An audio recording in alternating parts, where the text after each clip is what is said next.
Rasanya yang gurih menjadi faktor utama keberadaan penjual sempol kerap diburu masyarakat. Sayangnya, ketenaran sempol justru dimanfaatkan oknum nakal seperti Siti untuk mendapat keuntungan lebih melimpah. Mbak, ini mau diapain nih kita sekarang? Sekarang kita mau cuci dulu ayamnya. Udah dicuci, pakai ini dulu, terus baru dipilih. Ini nih, pijar. Boleh. Dicuci pakai ini apa? Ini. Yaudah, yuk kita cuci dulu.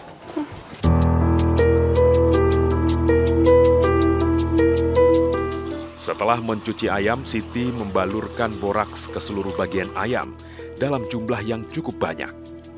Biasa ada takarannya nggak, Mbak? Nggak ada nih. Ini sampai aja dicuci kayak garam aja gitu. Tapi itu rasanya nggak ngubah ya, Mbak? Enggak tuh. Emang selalu pakai borak ya? Iya. Ke ayamnya jadi segar lagi nih. Tukang ayam juga suka pakai itu. Siti mengaku mulai menggunakan ayam tiren ketika pandemi turut menyerang bisnisnya yang menyebabkan omsetnya menurun. Sejak 2 tahun yang lalu, harga-harga juga mulai naik. Jadi saya beralih punya inisiatif sendiri gitu ya. Jadi beli ayam yang agak murahan gitu, biar untungnya banyak, modalnya dikit. Berapa harganya? Harga ayam normal sama ini. Oh, yang ini mah kisaran 28, 30. Karena kan lagi mahal ya, biasanya 15. Itu kalau lagi murah mah, lagi ayamnya turun. Ayam tiren merupakan ayam yang mati bukan karena disembelih pada saat masih hidup. Biasanya, ayam tiren mati karena disebabkan daya tahan yang kurang baik selama perjalanan atau terkena penyakit. Kemudian sengaja disembelih untuk dijual di pasar. Penggunaan ayam tiren sebagai bahan dagangan jelas tidak bisa dibenarkan. Selain haram menurut agama, dari sisi kesehatan, bangkai ayam juga tidak layak untuk dikonsumsi. Ayam tiren ini adalah bangkai. Bangkai itu adalah sumber mikroba.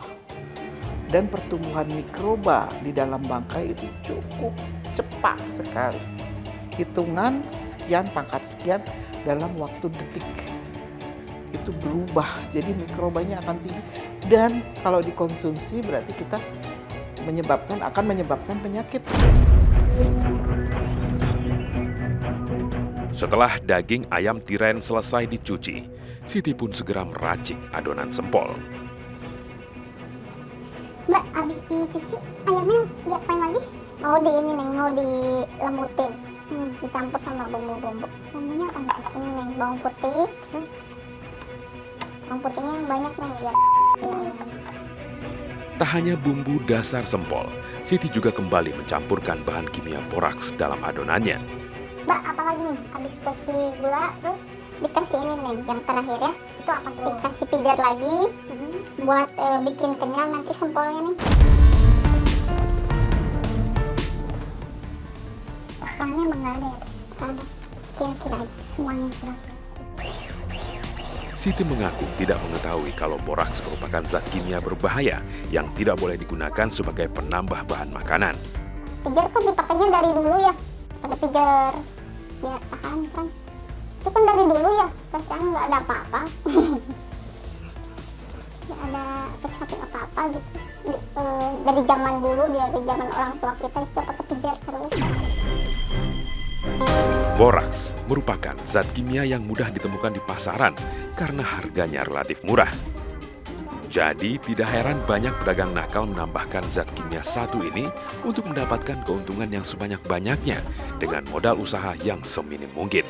Boraks ini di pasaran itu ada berbagai nama ya, diantaranya bleng maupun pijar. Nah itu sama sekali tidak boleh dimasukkan ke dalam bahan pangan karena itu akan berdampak atau mengganggu kesehatan. Nah, diantaranya itu bisa mengganggu fungsi organ dari usus, hati, maupun ginjal.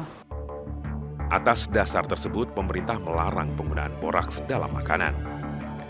Berdasarkan Undang-Undang Nomor 18 Tahun 2012 tentang Pangan, Pedagang nakal yang menggunakan borak sebagai bahan tambahan pangan bisa dihukum pidana 5 tahun penjara atau denda paling banyak 10 miliar rupiah. Untuk berjualan sempol, Siti mengaku bisa menekan biaya produksi dengan menggunakan bahan-bahan murah dan kualitas yang buruk.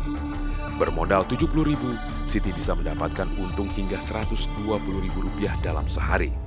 Semuanya yang curah nih, soalnya kan murah ya. Terus kalau ayam juga belinya sekilo tapi buat beberapa hari gitu, nggak sekaligus sekilo tinggi banyak timat tepungnya. Seluruh sempol yang sudah dililit ditusukkan sate akan direbus hingga matang. Dalam satu kali adonan, Siti dapat memproduksi 150 hingga 200 tusuk sempol. Siti tak berjualan seorang diri. Sempol buatannya juga dititipkan ke tetangganya. Bu, selain keliling, biasanya ada pelanggan lain nggak? Ada nih, ibu-ibu yang suka jualan keliling, tapi nggak pakai roda. Buat dijual lagi berarti? Iya. Biasanya berapa kali ngambil? Dua hari, satu kali nih. Sekarang ngambil, besok enggak gitu.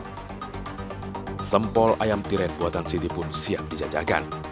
Secara fisik, tidak terlihat kalau sempol ini terbuat dari ayam tiren. Bau amis yang semula menyengat pun kini telah hilang. Sini dijual berapa? 1.000 cuma satu tusuk. Ya, itu enggak kemurahan, Mbak. Enggak, di sini mah harus ini, Neng.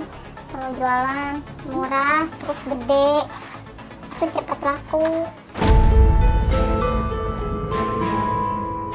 Siti menjajakan dagangannya dengan berkeliling di sekitar tempat tinggalnya. Satu persatu pelanggan Siti berdatangan, dari anak-anak hingga orang dewasa. Para konsumen Siti tidak tahu akan resiko bahaya kesehatan yang mengancam mereka. Apa bahaya yang timbul dari mengkonsumsi ayam tiren? Selengkapnya di iNews Files sesaat lagi. Dengan tidak keluarnya darah tersebut, begitu, nah itu juga kan bisa istilahnya sebagai media untuk mikroba itu tumbuh.